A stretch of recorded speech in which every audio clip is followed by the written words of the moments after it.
نقل الركاب من البر ده للبر ده. بالنسبة للمواطنين وللناس دي زي الفسحة جميلة، يعني هي وسيلة نقل وفسحة من الناحية التانية. هي العبارة التانية زي ما انتوا شايفين، واحدة رايحة وواحدة جاية.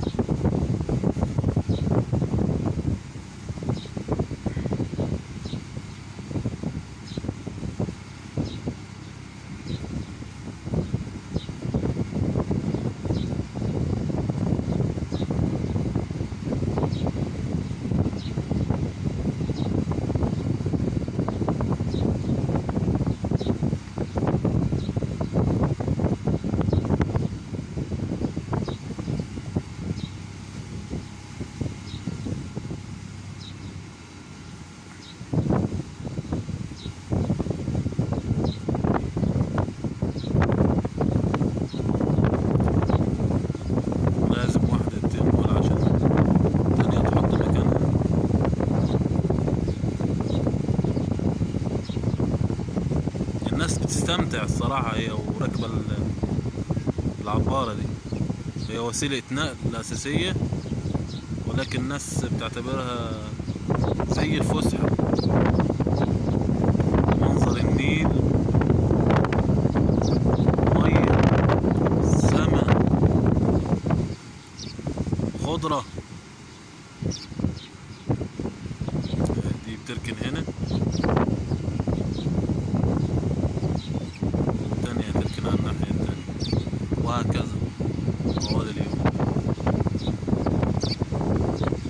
منظر روعة الصراحة.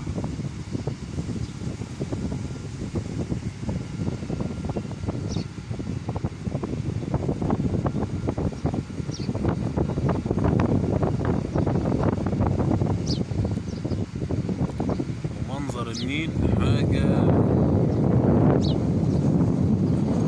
جميلة. شايف؟